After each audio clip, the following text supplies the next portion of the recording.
Okay, now we're going to work on blurring around a subject. The interactive blurs in the blur gallery let you customize a blur as you preview it on your image. You'll apply an elliptical blur effect to focus the viewer's attention on the unblurred center of the effect, in this case, the egret. Well, the egret is this bird that you see in this picture. You'll apply the blur as a smart filter, so you'll have the option of changing it later. So this is what we're going to start with. This is what we're going to end with. And at first glance, some of you will go, well, there they look the same, but they're not. If you look at the flowers here and the flowers here, look at the bird reflection, you see that there's a blur on all of this. And so what we've done is we've blurred everything around it, and that helps us. It brings out this little guy in the middle here. So I'm going to close both of these. And what we're going to do in this case, we're going to do something we haven't done before. Let's click File and then Open as a Smart Object. Go to Lesson 5 and select the Egret Start JPEG and click Open. Photoshop opens the image. There's one layer in the Layers panel, and it's a smart object as indicated by the badge on right here. You see the little badge thing in the bottom right hand corner? That helps us know that it is a smart object.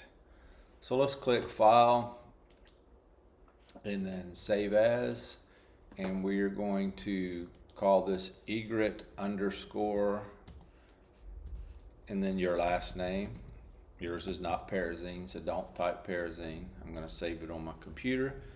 Make sure it's in my lesson file folder, and then just Photoshop and click Save. Click OK. All right, so now we're going to click Filter, Blur Gallery, Iris Blur. The Blur Gallery dialog box opens. A blur ellipse is centered on your image. You can adjust the location and scope of the blur by moving the center pin, feather handles, and ellipse handles. At the top right corner of the Blur Gallery task space, you can also see expandable field blur, tilt shift path blur, and spin blur. Those are additional types of blur you can apply. Background blur is the most convincing when the amount of blur is higher for more distant objects, but the effects in Blur Gallery aren't tied to real depth. Some cameras can record actual depth info so that software can use it. For example, if you have a smartphone camera that can include an HEIF depth map with a photo, like an iPhone, not a Bobo phone, I'm sorry. I just upset some of you. I apologize. But if you have a phone that can do that, you can create a more realistic background blur effect by loading the depth map into the lens blur filter. So drag the center pin so that it's the bottom of the bird's body. So this center pin right here, we're going to drag it to where it's right there at the bottom of his body. I'm going to do this view, fit on screen. All right. Click the ellipse and drag inward to tighten the focus on the bird. So click right here on the edge of this, and we're going to drag this in. So it's now focused more on the bird.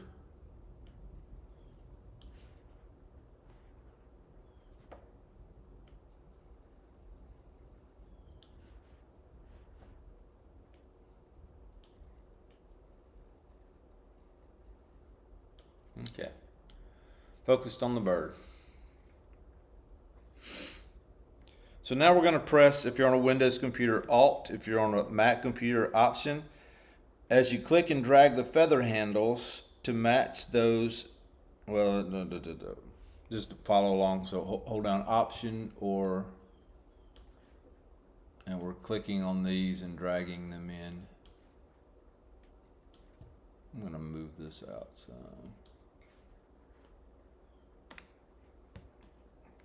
All right, excuse me. Click and drag on the blur ring to reduce the amount of blur to 5. So was talking about this little ring right here. You could have also clicked over here and drug it, or you could type 5 right there. 3 different ways to do it. Click OK in the options bar to apply the blur that we just did. The blur may be a little too subtle. You'll edit the blur to increase it slightly. Double click Blur Gallery in the egret layer, so right here.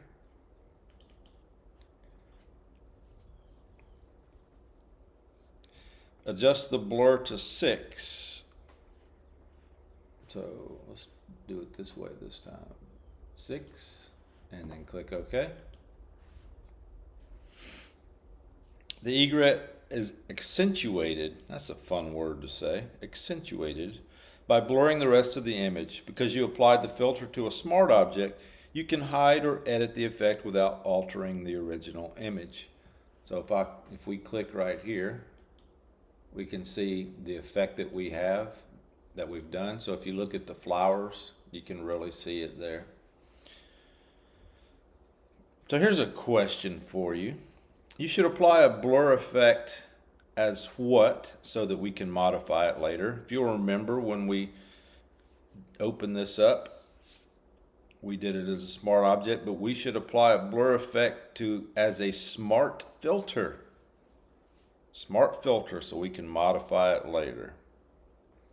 So let's click File, and then Save, and then close this.